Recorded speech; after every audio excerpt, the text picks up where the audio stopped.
What's a hero or heroine? A person who is admired for courage, outstanding achievements, and or noble qualities. Who are the heroes or heroines in your life? What do they look like? Do they look like you? Can you look in the mirror and see the hero or heroine that may be inside of you? Although we can define the terms hero and heroine, they are often identified based on our own values. But what isn't necessarily arguable is that if I can see a hero or heroine who looks like me, then I will be more likely to believe that I too have some of those qualities inside of myself. What if I don't see any or can't visualize any heroes or heroines who look like me? Am I less likely to see myself with the noble qualities I admire in others? Would others perceive me with fewer heroic qualities if they can't see heroes or heroines who look like me? Welcome to Small and Gutsy, a podcast featuring interviews with nonprofit and social impact organizations under $10 million. My name is Laura Witkoff, and I'm excited and proud to be your host. My hope is that you love the stories as much as we do, and perhaps you will find needed services, a job, volunteer, or donate. Feel free to pass along any valuable information you hear today to others, and remember to send me the name of any organization you'd like featured at reachus@theintrinsicgroup.com. I remember learning that Emma Lazarus had written the famous sonnet cast into the bronze plaque at the base of the Statue of Liberty, the new Colossus, very familiar to many of us. Give me your tired, your poor, your huddled masses yearning to breathe free. Realizing that she was not only Jewish, but actually a relative of mine, deeply spoke to me as my mother fled to this country from Austria during World War II. That genuine pride of being connected to a fundamental part of history that gives any marginalized individual not just a sense of pride, but a sense of belonging in a world where being marginalized feels literally and figuratively like a second skin. David Herredia, the founder, creator, and genius behind the organization Heroes of Color and his book Little Heroes of Color, was possibly thinking the same thing as he observed his own children competing in a mostly white environment. Why shouldn't all children be exposed to heroic figures from history who look like them? How can they feel not just a sense of pride, but a sense of true belonging as folks who look like them have contributed and continue to contribute to our world in significant ways? Heroes of Color is an art organization that promotes inclusion and diversity through art and education. David achieves this through professional and creative arts workshops that are designed to help turn young artists into entrepreneurs, or as David calls them, entrepreneurs, which I absolutely love. David also captures issues related to diversity, equity, and inclusion through animation storytelling. I am so very excited to introduce CEO and founder David Herredia. Welcome, David. Please share with me your passion about Heroes of Color, how this all got started, where you want to take it. It's an incredible concept. Thank you so much, Laura, for that incredible introduction.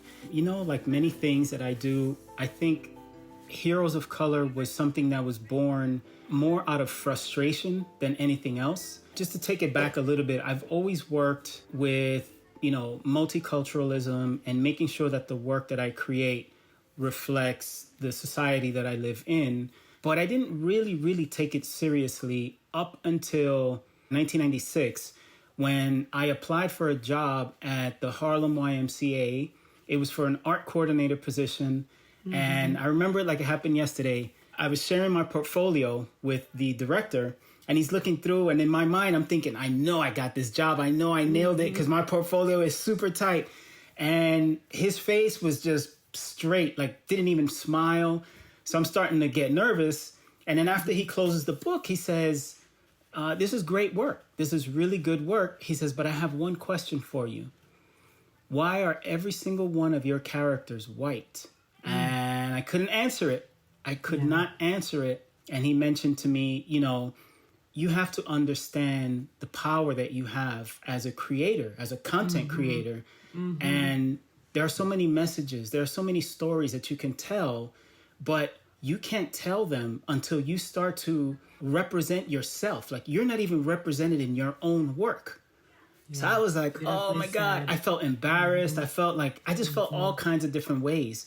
And from that moment on was when I decided that everything I draw has to be inclusive. Like, it has to include multiple, and more importantly, I need to see myself in my own work. What a moment of awakening. Incredible. It's funny because my 4 older brothers never mentioned it to me. My mother never mentioned it to me, and it just becomes part of your reality, which is sad. It's part of the brainwashing that happens in schools when you don't see yourself or people of your culture represented in a positive way. I'm going to be honest with you. I felt like if my portfolio had nothing but dark-skinned characters, it might not be well received. As if it were light-skinned characters. It was a lot of unlearning that I had to do. And I'm so grateful to him for doing that, because I ended up getting the job, by the way. But for him to have shared that with you, that was powerful. That's the perfect word for it. It was powerful because it was such an eye-opening experience. And then the other thing that you said that I deeply feel is if you're in an environment where there is nothing that is reflected, it isn't your fault until you reach outside of that or something changes it, because that's all that we're given. But what a moment for you. It was huge, and then fast forward, I'm originally from New York, and I moved to California in 2002 to work for the animation industry. I ended up at Walt Disney Feature Animation, which the first 4 years were fantastic, but something happened to me at Disney, not specifically with the people there. I mean, it was a great company, but it was something I was starting to change. When we're watching these movies at Disney, why am I still just seeing Black or Asian folks in the background? And I can probably count how many in one hand. I started doing my own stuff on the side. And I did this series called Colores de Nuestras Culturas, which is the colors of our culture. And these are just art prints representing different countries from around the world. I got an exhibitor's table at San Diego Comic Convention, which is like huge. And it went so well, Laura. It went so incredibly well. And then when I got back to my office at Disney, I had a phone message from the attorney. And he said, we need to have a talk, because you're not allowed to be doing or selling or creating anything outside of Disney. It's more an issue so that they can protect their copyrights and their work. I mean, I get it, but they take it to the extreme that you literally cannot draw anything. So I said, well, I need to think about where I want to go. What is really important to me? Number one, as an individual, and number two, as an artist. Yeah, so I went back to thinking about Charles, who was the director at the Harlem YMCA in 1996. And, one of the things he mentioned to me was, there absolutely has to be something that you stand for, that no matter what, this is what's important to you. And sometimes that taking that path might mean you're going to make less money, but this means you're going to be fulfilled. Right. Everybody needs to figure out what that thing is, because it's different for everybody. At that moment, I felt like, well, what's important to me is representation. The plans that I have for myself are bigger than the plans Disney has for me. Exactly. So on a friendly, very professional level, I gave my 2 weeks notice and I left. My mother thought I was crazy. Everybody thought I was crazy. Yeah. But I knew what I was doing. I was scared. Of course. I was terrified, but I knew that this was the right path that I should be on. And I stumbled and things didn't go quite as planned. And then I got married, and then I had my first child, and everything changed. Now I was looking for children's books with Spanish-speaking characters, dark-skinned characters, Asian characters, and I wasn't finding many. This is what gave birth to Heroes of Color. Wow. As I was saying, the frustration of not being able to find what I wanted for my children. And I knew very well, once they started school, they were not going to get this type of cultural education. So, as parents, that's our job. We pass down our culture to our children. One of the reasons why I love art is not only do you have the power to tell the stories that you want to tell, but you actually get into the process of preserving your culture through art. Absolutely. You know, it's a great way to preserve it. So I'm from the Dominican Republic. My wife is from Mexico. So the artwork that comes out of these countries are very different. The music, the food. So we're able to share that with our kids, you know, and they get all of that and they love it and they learn to appreciate it. So I had a hard time finding those types of books. So I started creating my own. And I just like, you know, little drawings, and I'll staple them together and read them to my kids, like nothing big, but they loved it, you know. And so that really was what got my wheels turning. In 2015, my oldest daughter was already 6 years old.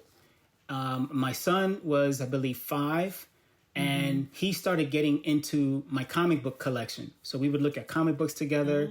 And he's like, are there any like black superheroes that look like us? And I'm like, oh, there's dozens of them, tons of them. This was before Black Panther came out.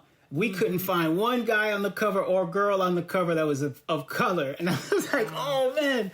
And so he's looking at me like, well, I don't see any. I'm like, you know what? Let's go home. I'm going to Google it. I'm pretty sure we'll come up with some stuff. I Googled superheroes of color. And this is where the name came from. So when I did superheroes of color, real people came back in the search, like real people in real life that had done these amazing things. And I was like, whoa, I've never heard of this person.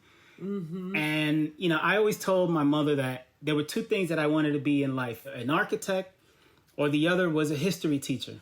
Neither of the 2 happened, but I was able to include history in the work that I do, you know, so it worked out really well. So all of those things really is what formed Heroes of Color. And in 2015 was when I did my first short video, and it was well received, but it was also not so well received by others. And I'm okay with that. I understand that, you know, the type of work that I do is not for everybody, you know, and the minute I try to please everybody, that's when I lose. You know, so that's a good point. I sort of pick and choose my battles, you know what I mean? And I think it was Gaspar Yanga.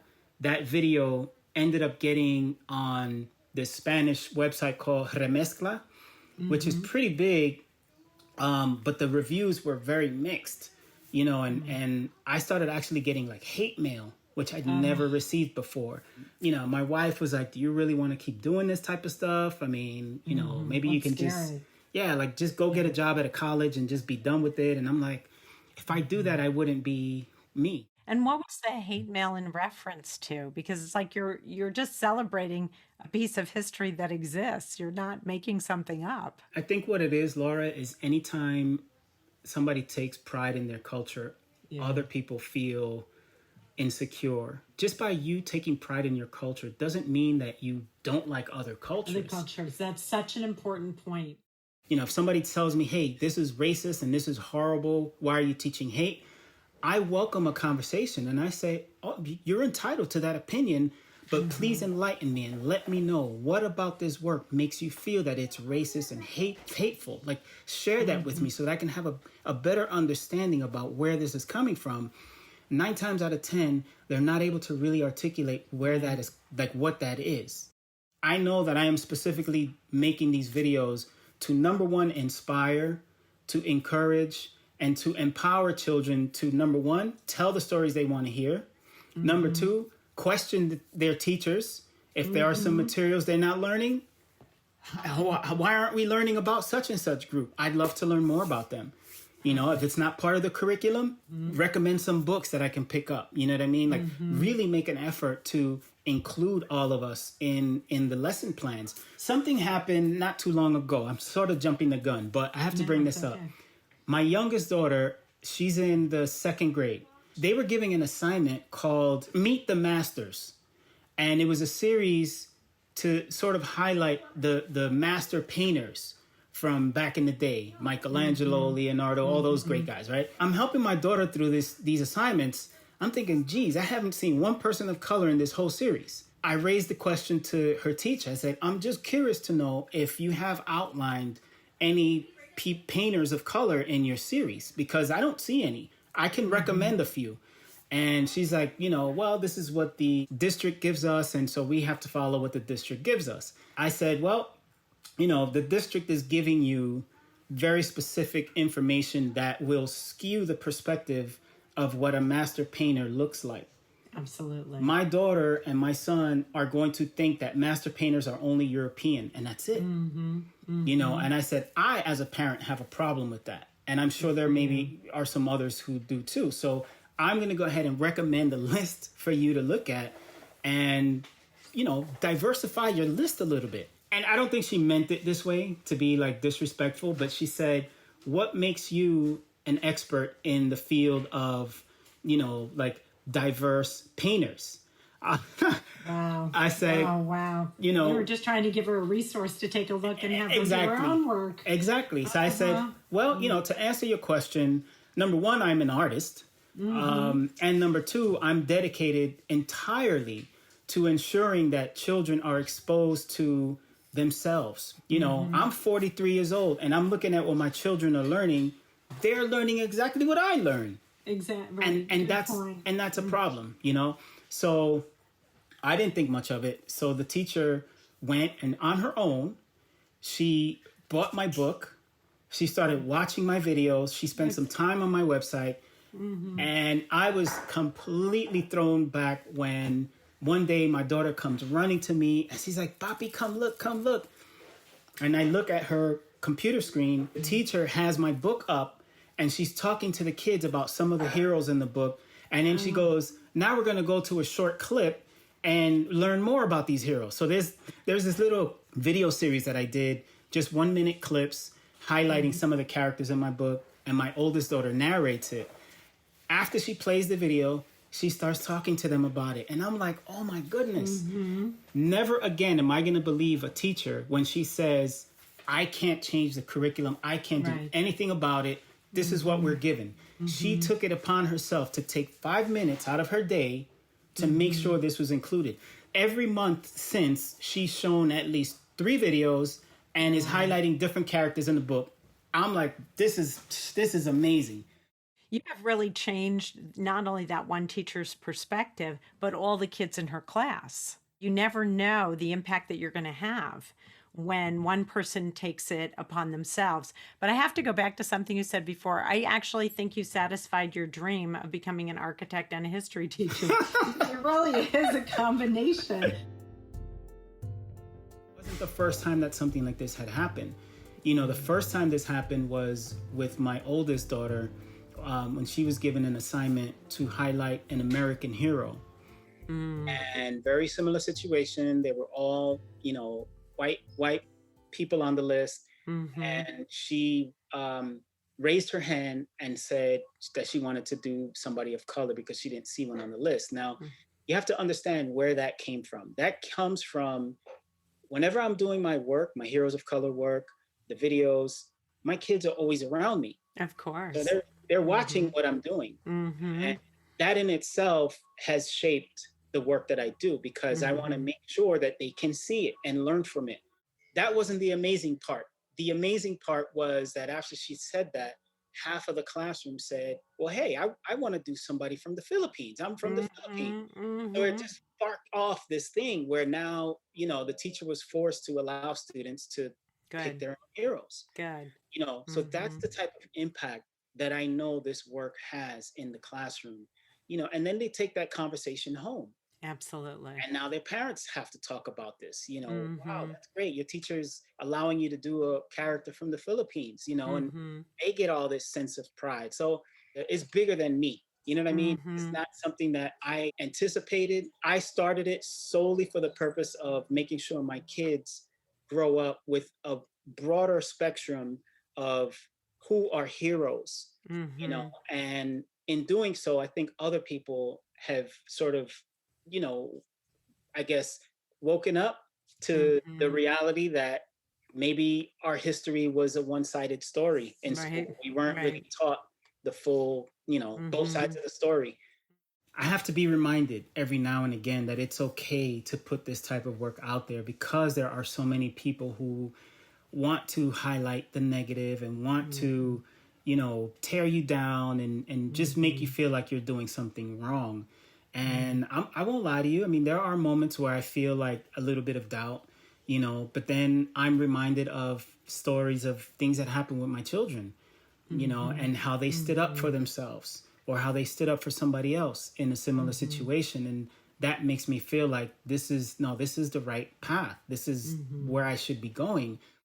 I often wondered about the school system and why it is that this is still such an ongoing battle. And so the principal at the school where my kids go, I had offered them a workshop. I wanted to do a workshop series. There's one that I do called Little Heroes of Color Workshop. And in it, we talk about, the definition of discrimination. I show it through examples. There's this little test that I do where I talk about, like, how do we discriminate, right? The reason why we do it is because we're specifically focused on a certain group of people that we're told are either good or bad. Right. But while we're doing that, we're missing out on everything else that's around us. And so the test that I do is I put up an image with a bunch of different colored dots. And I say, if anybody can guess, I'm going to put up on the screen for just 2 seconds. If you can guess how many blue dots are on the screen, you'll win a Little Heroes of Color book. I remember originally I said, tell me how many blue dots are there. So then I say, who can tell me how many orange dots were on the screen? Exactly. And they're like, nobody. You did that right. I don't know. I wasn't paying attention to that. I said, so that's the problem with how discrimination works is you're told not to pay attention to other things, just focus on one. And that's why the history is so wrong, because we're just focusing on one group. And when there's so many other beautiful colored dots around us, but we're not accessing them. We're not even acknowledging them, It's a great example to show them in a really quick way what people are missing when you don't consider inclusion, when you don't really take it all in, and when you leave certain groups out. It's a really, really good example. It's a great exercise. It is amazing to see their responses and reactions to it. And then, whatever, I go on with more examples, and then we'll talk about some of the heroes, and then I'll show a quick video, and then I'll do a quiz. And so I was pitching this to the teacher, and she's like, oh my God, I love it. Let's do it. She goes, but first, I need to get buy-in from the PTA and the parents and the teachers. And she said, we did a survey to find out how parents are feeling about ethnic education. I think that's what they're calling it. One of the questions was, do you feel confident talking to your students about racism? Most of them said no. Do you feel comfortable talking to a student who tells you somebody just said a racial slur in the classroom? Do you feel comfortable and equipped to answer that question? Most of them said no. And then they asked, do you feel ethnic studies are important in school? Most of them said no. You wonder if they really understood. Right. Reread that question one more time, because if you're wondering why you're not comfortable talking about it and not prepared or equipped to speak to a student who encounters this, but then you don't think it's important to even bring into the school, that's the reason why. Parents, I think, sometimes think school is school and home is home, and there isn't crossover, and there's so much opportunity for crossover and should be. So the videos, how many videos, are you still producing the videos? Are there a set number that folks can access on your website? Tell me about those. The Heroes of Color videos, there are 4 right now. The first one's on the Harlem Hellfighters. The second one is on a man named Gaspar Yanga, who was enslaved in Mexico from West Africa. And he started this rebellion, brought in some indigenous people from the land, and he was able to escape Spanish rule and actually started his own little town where they prospered for over 30 years. Till this day in Veracruz, Mexico, there is a town called Yanga. It's funny because my wife didn't even know this man existed. This is in Mexico, and a lot of Mexican people are not aware of it because of the same reason. They don't tend to include Afro-Latinos in Hispanic culture as well. It's really sad. It's really sad. Same thing in the Dominican Republic. We have this class system based on the complexion of your skin. And I'm like, oh my God, are we really still doing this?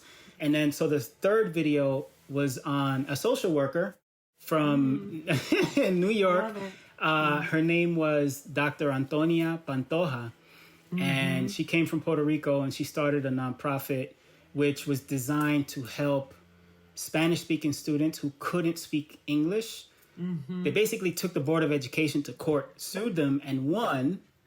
And because of that, forced the school to teach, ESL. Basically, that's how ESL started in New York. Wow. That's great. So that was huge. And then the fourth one was on Dr. Ronald Mcnair, who was the astronaut, one of the 7 astronauts that died in the Space Shuttle Challenge explosion. Right now, I'm working on 4 new episodes, and that is being made possible by a competition that I won in 2019 by a organization, a nonprofit called Black Public Media. It's kind of like a Shark Tank for filmmakers.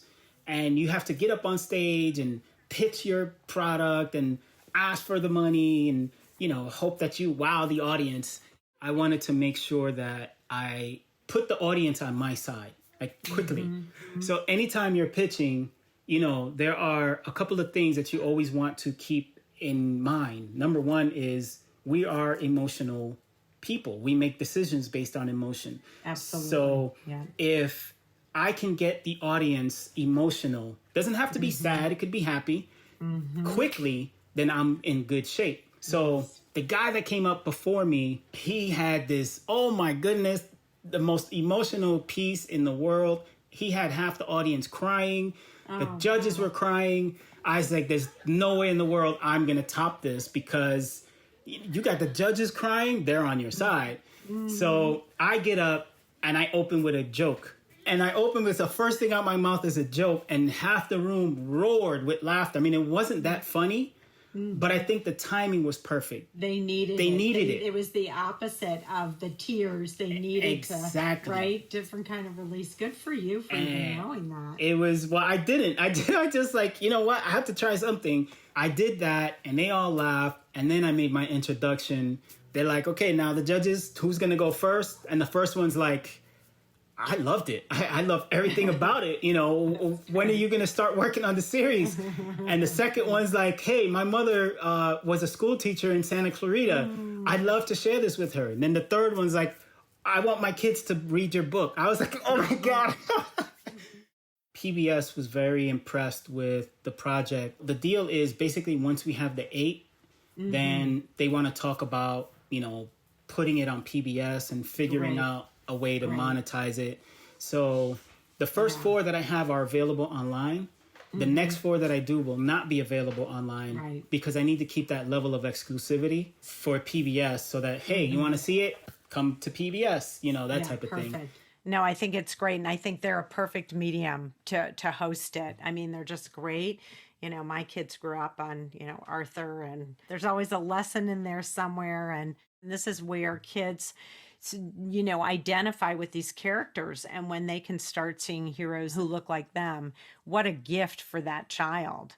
Because a typical white kid sees them sort of all around themselves and make assumptions about it. They don't have to try so hard to look for it. And I also honestly hope for the white kids, I think what I think with my own kids, or I hope I was able to do, is that you want to expose kids who are in the majority things that are outside of that, so their viewpoint isn't so narrow. And I think being a religious minority, I was forced to do that anyway. And so I had that sensitivity, but not everybody does. And I think it would bring us much closer to larger community if we did that. You mentioned something that made me think. You said, it's important for us to, as we speak to the majority, make sure that they're understanding other perspectives. And I think for myself, I have to ask, white people as well. I'd love to hear your thoughts on this thing. Like, I want to hear what you're thinking. There's a woman that I've always admired, Jane Elliott, and she actually will be one of the speakers at my art conference that I'm doing at the end of the month. Jane Elliott is the diversity educator known for her blue-eyed, brown-eyed exercise, which she first conducted with her third grade class in 1968. I actually used that same exercise with 6th, 7th, and 8th graders in the early 1980s when I was student teaching. The exercise was the first of its kind to provide a kinesthetic or hands-on experience regarding discrimination and really teaching how discrimination feels. Jane Elliott will also be featured as a panelist at David's upcoming conference, Art and Activism Con. Today, I spoke with her. We did just kind of a walkthrough in the virtual world. And it was supposed to be a 5-minute thing just to show her how it works. And we ended up staying on for about an hour, you know, and she's just sharing all these incredible stories. And it's so amazing to hear. For so many years, she was dedicated to that work of ensuring that the schools are not brainwashing kids, you know. And I mean, she lived in a completely different era. All of the things she's lived through, I read about, you know, she lived through it. So it's important to understand different people's perspectives. And I often wonder, how can, you know, a specific group of people see things so totally different? By bringing this into the schools or into PBS or at such an early age, hopefully it's creating that atmosphere of recognition that I, in my white skin, am not the only, right? And that's such an important thing, that this hero that I'm seeing, who may have lived, you know, 50 years or however many years ago, did this thing and overcame this issue. And look what they had to struggle through. Just having heroes who do remarkable things, who don't look like me, is very powerful. Because I can find heroes who look like me. So I love that you've got, congratulations, by the way, on that, winning that award. I think it's fantastic. I love that you're doing this series. I can't wait till it's on PBS, or I'll purchase, or whatever the deal is, because I have seen some of your videos online and I adore them. That's a piece of how we got connected. I love your book, Little Heroes of Color, because it starts at a much, you know, if a littler kid can see themselves, it's such a gift. And then I know that you really, and you started to do it a little bit on the podcast around instruction on how to present. So I think you are a mentor and a model and are in the world of creating these artpreneurs. And so how do you build your own? How do you do a pitch? How do you think about these things? The presentation piece really came, again, out of frustration, because when I graduated college, I didn't know how to get a client and handle a client and even price my work. Like, I knew nothing about that. I was only taught how to work for somebody else. I was never taught how to work for myself. So when I left Disney, I was forced to learn how to work for myself, and I was really bad at it.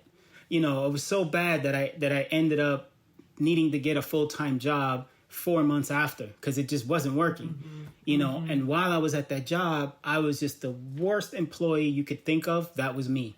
I was disgruntled. I hated going to that job. Because you wanted to be doing your own thing. I wanted to be doing my other stuff. And again, you know, I've really been blessed, Laura, with amazing people in my life, because I was at this company. I was at State Farm, and at State Farm, if you get written up 3 times, you're fired. I was in 1 month and I already been written up twice. So the third write-up was a month after. I believe it was like Dress Down Friday, and I may have had the wrong sneakers on or something. I don't remember what it was. It was something about my sneakers. Another supervisor who I've never spoken to in my life walks by. His name is Gary Zakarian. And he says, "David, can I talk to you for a minute?" I'm like, "I already got 3 write-ups." He's like, no, this is something completely different. So he brings me into his office and he starts by saying, I've been at State Farm for like 20 years. He's like, "I love this job because I am so good at it. I love helping people out in their time of greatest need, and I'm able to do it beautifully. I belong in this company because that's my passion." He's like, "I don't know anything about you other than you love to draw, you love to create, And that is your passion. He says, you don't belong in this company. He's like, what are you doing here? I'm like, well, I need a job. He's like, don't waste your time in a place that is not going to nurture your talents. He's like, you belong out there creating and telling stories and doing things that are going to fill your heart, not your bank account. And I was like, oh man, who is this guy? So that's the second time that's happened. Yes, to you, right? yes. The first was the portfolio. The first was at pretty the amazing. Yeah, right? Harlem YMCA. So anytime I deviated off the path, God would bring somebody in my life to say, wait, you need to go back this way. So Gary got me sitting at my desk thinking, and I said, you know what? He's absolutely right. I'm going to go back out there. I'm not going to give up. I'm going to start looking for work in my industry. I kid you not. Like 2 weeks later, I ended up getting a job as a character designer on an animated show. And I sent Gary a thank you card because I'd appreciated so much, just his words, that somebody who doesn't even engage with you would have enough wisdom to spot that not only do you not belong here, but I want to help place you where you do belong. Last month, I attended or facilitated this workshop with the LAUSD. It was for junior high school students. And they had, a bunch of speakers come in, and they were going to do it in Zoom. But I pitched, hey, let's do it in the virtual world. I can create a world. I can create buildings. You can walk around and engage with people. And if your characters get close together, your cameras pop up so we can talk in real time. Cool. And I sold them on the idea, and they paid $10,000 to get this thing done. The day of the event, literally 5 minutes into it, we have all kinds of technical issues. Oh, no. And here comes another teaching moment. One of the speakers was Erica Huggins, who was one of the founding members of the Black Panther Party. I mean, everybody's time is valuable, but we were so lucky to have her because she was so well sought out for speaking. Yeah, of course. And of everybody, she was sitting there. You can see her on the camera, just calmly, very patiently, just waiting, not in a hurry, not in a rush, not worried. I'm sweating, dropping bullets all over my face. And so I finally figured it out, and I was able to breathe again. And then Erica starts talking, and she says, did you notice how different the atmosphere felt once David was experiencing these technical difficulties? Did you feel it? She's like, everybody was just on edge and flustered and just ready to attack. And eventually he figured it out. She's like, if there's one thing that I learned when I was arrested, was that discomfort teaches. Wow. Anytime you're in a very uncomfortable situation, you're in the process of learning something. I didn't answer your original question about the art and the speaking.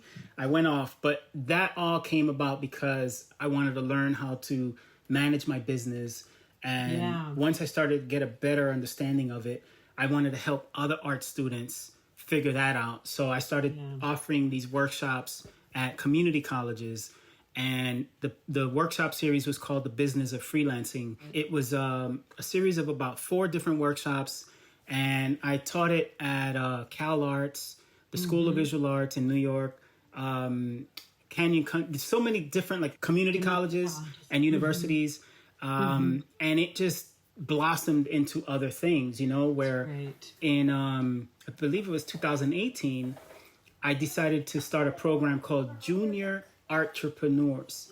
And the focus of that was to teach kids how to take their work, their, paintings or whatever, put it on different canvases, like a hat, a skateboard, a canvas, shoes, and then turn around and sell it and learn how to start a business. So it's basically taking the old school lemonade stand and actually applying your love for drawing and making money off of it. And then at the very last class, it was actually an art show. So every student had their own table and they got to sell their work. So we invited the community to come. The local newspaper came. They wrote up a story. Now you got to keep in mind, these kids are selling stuff for $5 and $10.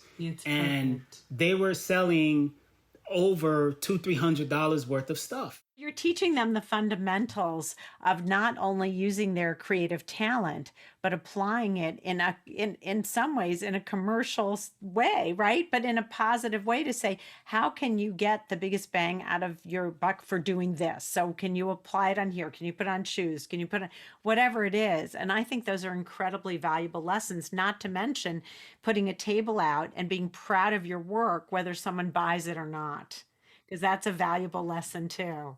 So tell me about this conference that you're doing and tell me about this sort of virtual environment that you've created that will allow people to attend it and actually, it sounds like kind of connect, not on a Zoom platform, but on an interactive platform, if I'm understanding that correctly. I learned of this program called Topia, TOPIA.io. They bring you onto a welcome screen and it looks like a video game. And so you have a little character that you can control with your mouse or the arrow keys. And there were 3 little bodies, up on the top. So I walked towards them. And as I got close to them, I started hearing their audio come on. Like little by little, I started to hear it get louder and louder. And then as I got close to them, their cameras came on. And so we all saw each other. And I'm like... And so it became an intimate subgroup with the group of people. Exactly. Cool. So I'm like, can you guys hear me? They're like, hey, welcome. How are you? I'm like, oh, this is crazy. So, this was supposed to be just like a quick little introduction. We ended up speaking for like 3 hours, complete strangers. And I started learning from them. It turns out 3 of them were developers of this program. And so they're like, you can take this and you can totally redesign it. We're just giving you a blank black and white template. But if you're a designer, you can go in. After I left State Farm, I started working at a video game company for a little while, long enough to learn background design and isometric design. So it came back to architecture again. And I was like, this is great. I'm going to play around with this. So I played around with it. I built this world. And then I got this school in Los Angeles called the Merman School. They wanted to hire me to do a workshop, the Little Heroes of Color workshop. So I did that for them. And this was in January. So then in February, they say, hey, we want to do a Black History Month workshop. Do you have anything like that? I said, I do, but I have an even better pitch. Why don't we do a Black History Month in this Black History world? They're like, what? This sounds crazy. So I built it. I was scared because I'm like, I don't even know if this thing is going to work. But part of being a great salesman is just completely believing in your product. Even if you're not sure how you're going to do it, but you let the other person know that, I got this. Don't worry about it. I had a lot of sleepless nights, Sandra will tell you, and I figured it out. So the day of the event, you got all these kids running around, clicking on stuff, learning about different inventors and scientists. And, the teachers were like, holy smokes, what's happening right now? Our kids have never been disengaged. And I was like, okay, I think I'm onto something with this world. I figured out if I can create a world that celebrates a specific theme, celebrating artists who do work very similar to me, where they're promoting culture, where they're promoting activism, social justice, and they're using their art form as a tool, that's who I want to celebrate. So fantastic. I started reaching out to different speakers to see if they'd be interested, and I knew I was going to already start spending money. So I was like, I'm probably not going to make a profit, but that's okay because I'm starting to plant some seeds of something that could potentially be larger. And it's the first one. Yeah, it's the first one. Exactly. Okay. It's the first one. For the exhibitors, when you walk up to their little table, you click on their table and a pop-up comes up, which is their shop page. So you can make a sale right in the world. And it's fantastic because it gives the artist an opportunity to actually speak to the potential customer. I managed to get a keynote speaker. His name is Dr. Khalil Muhammad, who is the public policy, race, and history teacher at Harvard. Now, I met him through the Schomburg Center when I did my first Heroes of Color video. So I reached out to him. I said, I'd love to have you as a speaker. I've seen many of your talks. And there was one specifically that stood out to me where he mentioned, I think it was at Morgan State, he mentioned children are taught to color within the lines. right? And they're told that if you go out of the line, that's wrong. You never want to go out of the line. And he's like, what we're doing is we're teaching kids, we're preventing them from exploring. Yeah, so many things happen when you do the wrong thing or when you go the wrong way. You may discover something completely new, you know, or triggered by a bad experience that now leads you to create your own thing. So he went on to explain this, and I was like, oh my God, it's beautiful for what I want to do in this convention. So I got him and I told him, look, I don't want to offend you, but all I can afford to pay you is $400. You know, and he says to me in one sentence, he goes, I've been a fan of yours since 2015. This is not about the money. Keep your money. Just tell me when you want me there, and I'm there. I was like, oh, man. But that's such a huge endorsement of you, your work. And the other thing is that your ability to be a risk taker in the spaces where you feel like there needs to be a voice. What's the name of the conference? So it's called the Art and Activism Conference. Love it. And it's from May 28th, 29th, and 30th. Right. And we have exhibitors who have tables. These are artists who have been demonstrating their activism through art, through poetry. Love it. You know, we have some guest speakers who are going to be coming in. Jane Elliott is one of them. Karen Parsons, who was the actress from Fresh Prince of Bel-Air. After her acting career ended, she started doing a series of, she started a nonprofit, and she started doing a series of children's books highlighting African-American heroes, which was amazing, you know. And so I was able to get other speakers to come in who are doing the same type of work. There's another woman, her name is Caridad de la Luz, and she's a poet. She wrote one on the death of George Floyd, and it was the most powerful thing I think I've ever heard in my life. So I reached out to her and said, I would love to have you aboard as a speaker, just to talk about, you know, number one, where do you get the courage? I spoke to Jane Elliott today, I mentioned, and I asked her a similar question. And I said, I know you had death threats. You know, everybody in her town hated her for what she was doing. And she said, yeah, there were multiple death threats, you know. And I was like, what gives you the courage to continue? Great question. And she said, if you don't have something in your life that's worth fighting for or worth dying for, then you're wasting your time. Again, I'll share with you, I'm terrified. I'm scared, but I'm doing it scared. You know, and as people come on and support it and say, I love this, and every now and again I'll get ticket sales, that keeps pushing me in the direction, like, keep going, don't stop, keep going. You know, anytime I feel down, somebody makes a sale, I'm like, okay, I got to keep moving. I can't, you know. So I'm excited about it, you know, and more than anything, I think I'm excited about the fact that I'm able to try these new things, even though I'm scared. And I keep looking to other people to see what obstacles they faced, you know, and we're able to overcome them. And it doesn't matter what ethnicity they are. Like, I just look at other people's struggles just in general. You know, many of us have had some obstacles and are still going through things, but we keep pushing through, you know. And so for me, it's finding what it is that enables you to keep fighting. And I use that to keep going. So, David, as you know, toward the end of our podcast, we always ask a round of quick, gutsy questions. I'm ready. Let's go. What is at the top of your wish list for heroes of color, for sort of the general? I use that as a large term because you're doing so many things. However, the answer can't be money or resources. This work has never been about the money. This work has always been about the exposure. And I absolutely love for K through 6 curriculum to include some sort of a Little Heroes of Color, you know, series or month or something where they allow students an opportunity to dig into their own culture and give presentations about their culture, help them highlight people of different ethnicities and backgrounds. And even if they're white students, take the time to learn about other people of color and highlight their, you know, accomplishments.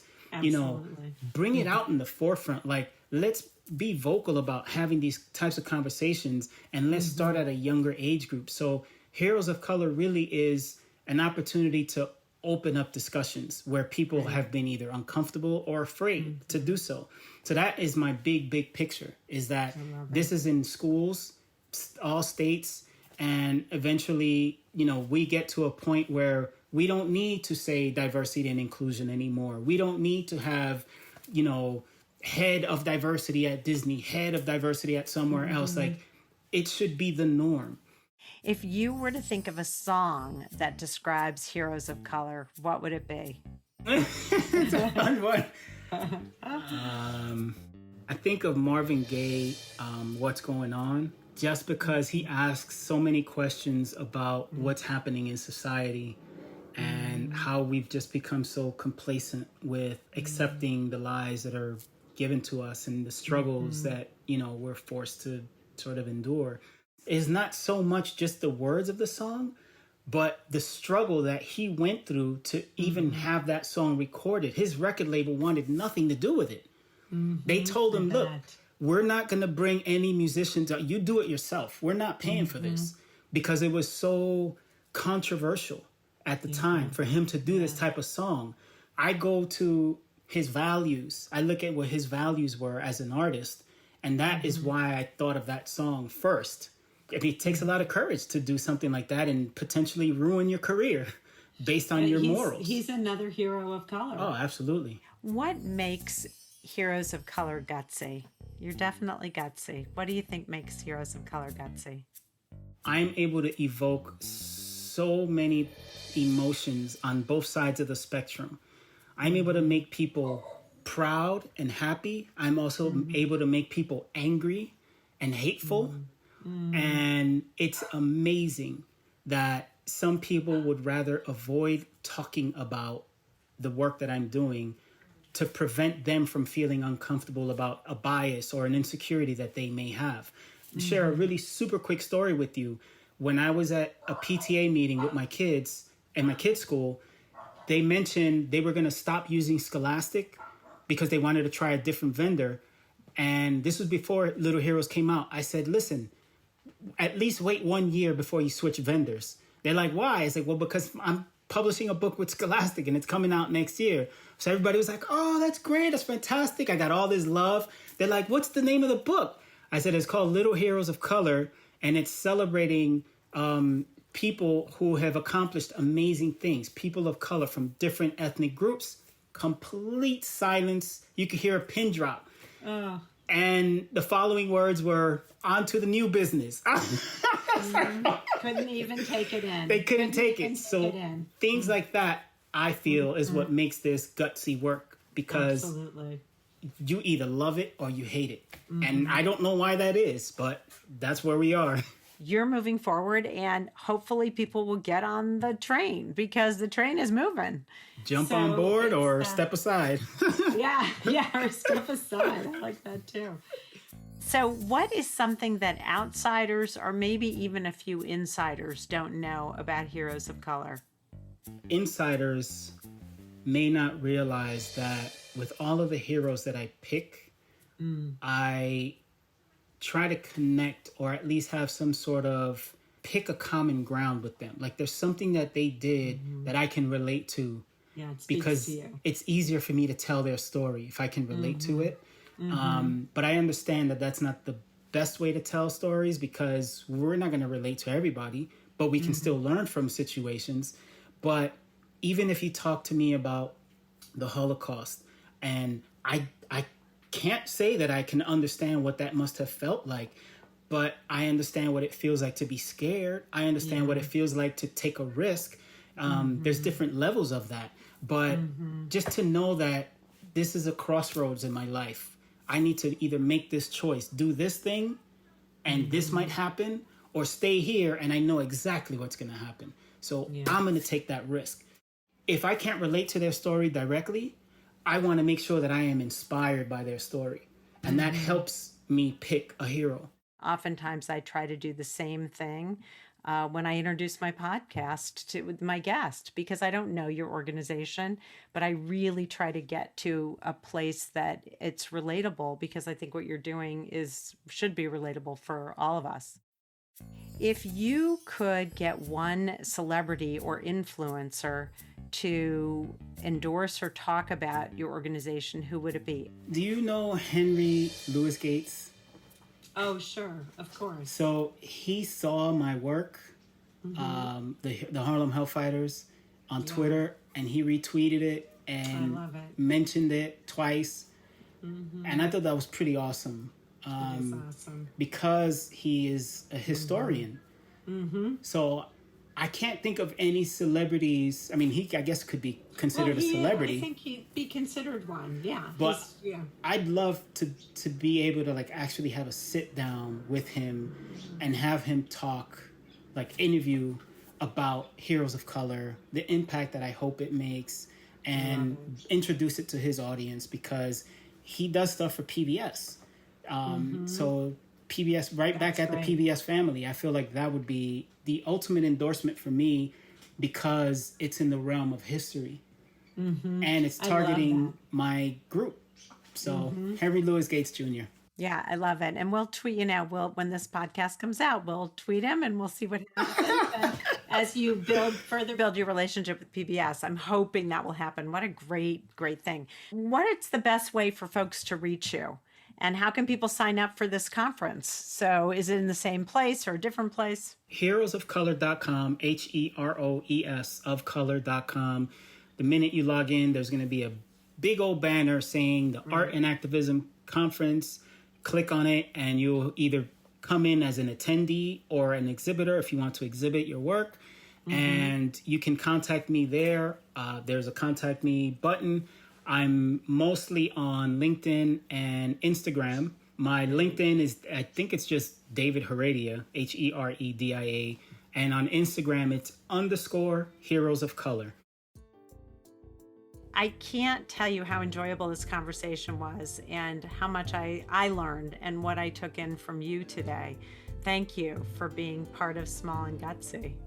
Thank you so much. It was an honor for me, and I was excited about this and really looking forward to it. And I just thank you for taking time from your schedule, and Pavel as well, to host me. So thank you so much. Our blog of these small and gutsy nonprofits and social impact organizations can be found in the organizational stories section of the Intrinsic Group website, so that we can continue to link clients, volunteers, future employees, and donors to the small but mighty network. Of course, we can't take responsibility outside of our own vetting of the organizations we interview, so before you sign on to support or work for them, we encourage you to do your own due diligence and research them as well. We just want you to learn about the small and gutsy nonprofit and social impact organizational sector so they can spread their story and their very impactful work.